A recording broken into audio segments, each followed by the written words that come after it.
Hello everyone, welcome to Kapil static classes. आशा है आप सभी लोग अच्छे होंगे और अपनी तैयारी बहुत ही अच्छे से कर रहे होंगे। आज की इस वीडियो में मैं आप लोगों को भारतीय संविधान की प्रमुख समितियां तथा उनके अध्यक्ष बताने वाला हूं और अदर रिलेटेड जानकारी भी साथ में बताऊंगा। तो आज का सेशंस बहुत ही इंटरेस्टेड होने वाला है, क्योंकि ये क्वेश्चंस सभी एग्जामों में पूछे जाते हैं आपके, चाहे वो एसएससी एमटीएस हो, एसएससी जीडी हो, या यूपी पुलिस हो, या अदर कंपटीटिव एग्ज़ाम कोई भी हो, सभी में ये क्वेश्चंस पूछे जाते हैं। अगर वीडियो पसंद आए तो लाइक, सब्सक्राइब, शेयर करना बिल्कुल भी ना भूलें और किसी का कोई अगर प्रश्न होता है तो वह कमेंट बॉक्स में ज़रूर बताइएगा। तो स्टार्ट करते हैं अपना आज का सेशंस। भारतीय संविधान की प्रमुख समितियां एवं उनके अध्यक्ष। पहली समिति है प्रेस दीर्घा समिति।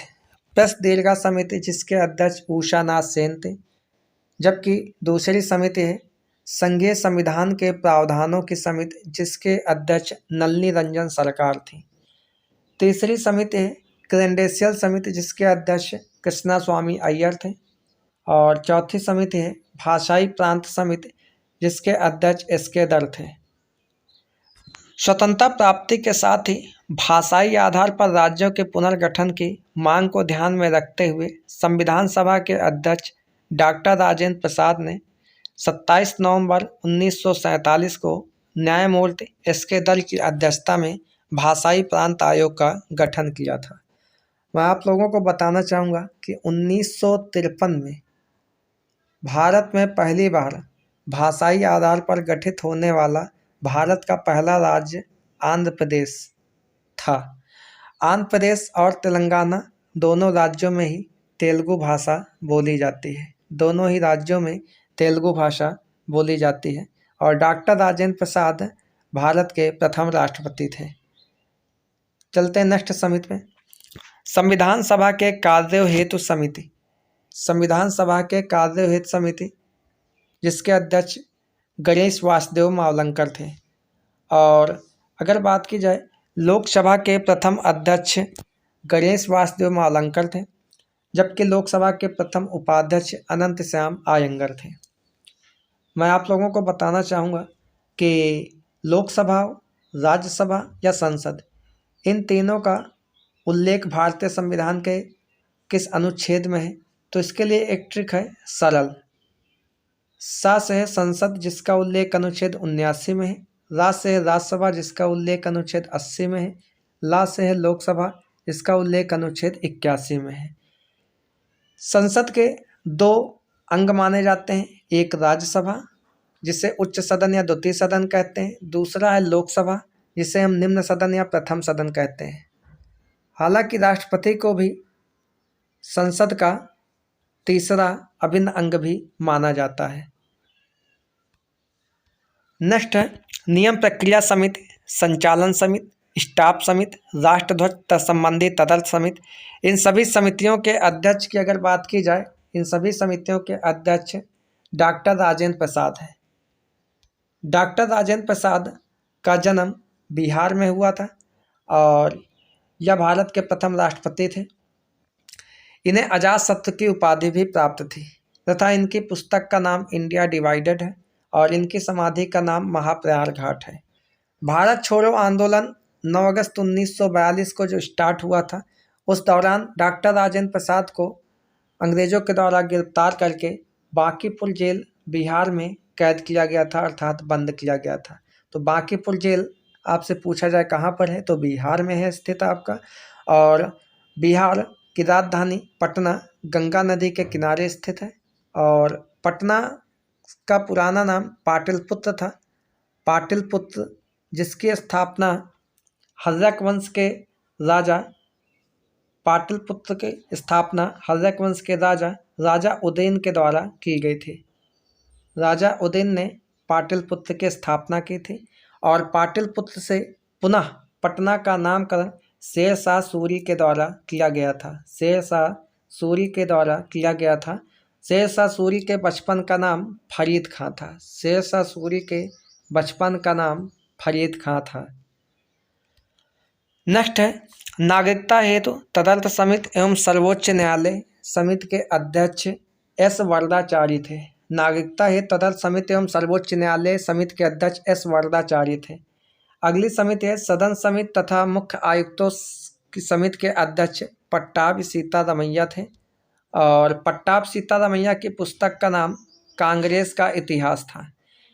पट्टाभी सीतारमैया को सुभाष चंद्र बोस ने कांग्रेस के 1939 अधिवेशन में चुनाव में हराया था। पट्टाभी सीतारमैया को सुभाष चंद्र बोस ने, और 1939 में कांग्रेस के अध्यक्ष पद से सुभाष चंद्र बोस के द्वारा इस्तीफा दिए जाने के बाद कांग्रेस का अध्यक्ष डॉक्टर राजेंद्र प्रसाद को बनाया गया था। नेक्स्ट समिति है संघ संविधान समिति, देशी रियासत या वार्ता समिति तथा प्रारूप संविधान समिति जांच समिति के अध्यक्ष जवाहरलाल नेहरू थे। अर्थात इन तीनों ही समितियों के अध्यक्ष जवाहरलाल नेहरू थे। जवाहरलाल नेहरू की बात की जाए तो भारत के प्रथम प्रधानमंत्री थे और इनकी पुस्तक का नाम डिस्कवरी ऑफ इंडिया। जबकि द डिस्कवरी ऑफ इंडिया की अगर बात की जाए तो इसके लेखक मेघनाथ देसाई हैं। और मेघनाथ देसाई जिनका जन्म भारत में हुआ था लेकिन यह वर्तमान में ब्रिटेन में रह रहे हैं। और मेघनाथ देसाई के द्वारा अभी करंट में हाल ही में एक पुस्तक प्रकाशित की गई है जिसका नाम है the poverty of politics, the poverty of politics economics, the poverty of politics economics पुस्तक मेघनाथ देसाई की है जो करंट में अभी हाल ही में प्रकाशित की गई है। जबकि जवाहरलाल नेहरू की समाधि स्थल शांतिवन दिल्ली में स्थित है।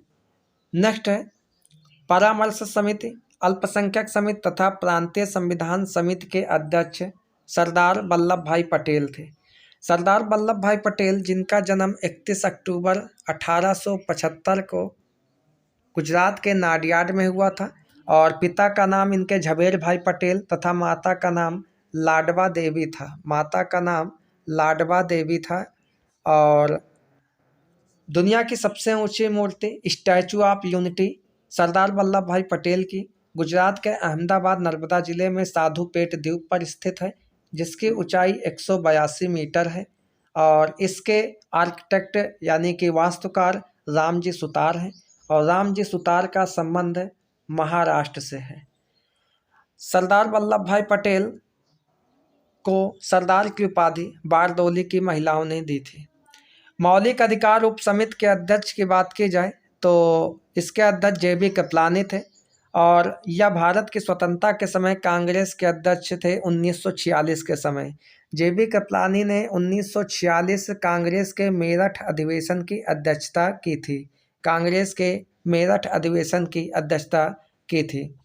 नेक्स्ट कार्य संचालन समिति के अध्यक्ष की बात की जाए तो के.एम. मुंशी थे और इन्होंने 1950 में भारत में वन महोत्सव की शुरुआत भी की थी कार्य संचालन समिति के अध्यक्ष के.एम. मुंशी के द्वारा। नेक्स्ट है अल्पसंख्यक उप समिति के अध्यक्ष एच.सी. मुखर्जी थे। और लास्ट है प्रारूप समिति के अध्यक्ष डॉक्टर भीमराव अंबेडकर थे।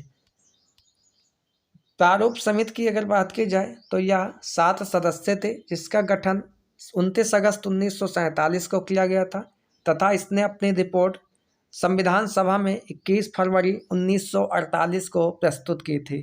और मैं आप लोगों को बताना चाहूँगा कि 21 फरवरी को ही अंतर्राष्ट्रीय मातृभाषा दिवस भी मनाया जाता है। मातृभाषा दिवस, अंतर्राष्ट्रीय मातृभाषा दिवस 21 फरवरी को मनाया जाता है। प्रारूप समिति के अन्य सदस्यों के नाम हम लोग एक बार देखते हैं जो 7 थे आपके, जिनमें से पहले हैं भीमराव अंबेडकर जो कि इस समिति के अध्यक्ष थे। दूसरे हैं के.एम. मुंशी और के.एम. मुंशी का निर्वाचन बम्बई क्षेत्र से हुआ था और बम्बई जिसके वास्तुकार गैराल्ड अंगियार अगर बात की जाए तो यह बम्बई के वास्तुकार थे और बम्बई अरब सागर के किनारे स्थित पश्चिमी तटीय समूह द्वीप में स्थित है। और बम्बई अगर बात की जाए किस द्वीप पर स्थित है तो सेल्सेट द्वीप पर स्थित है। बम्बई सेल्सेट द्वीप पर स्थित है। तीसरे सदस्य थे मोहम्मद सादुल्ला, जो कि असम से निर्वाचित हुए थे और यह मुस्लिम लीग के सदस्य थे। मुस्लिम लीग की स्थापना 1906 में ढाका में की गई थी। वर्तमान में बांग्लादेश की राजधानी ढाका है।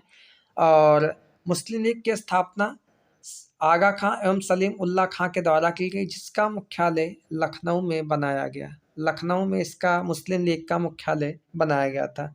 चौथे सदस्य थे BM मित्तल और पांचवें थे अल्लाद कृष्णा स्वामी अय्यर, जिनका निर्वाचन मद्रास क्षेत्र से हुआ था। मद्रास चेन्नई का प्राचीन नाम है। और अगर बात की जाए मद्रास के वास्तुकार कौन थे, तो मद्रास के वास्तुकार फ्रांसिस डे थे। फ्रांसिस डे मद्रास के वास्तुकार थे। छठे हैं N गोपाल स्वामी आयंगर, इनका भी निर्वाचन मद्रास से हुआ था। और प्रारूप समिति के 7वें अंतिम सदस्य DP खेतान, जो कि निर्दलीय उम्मीदवार थे।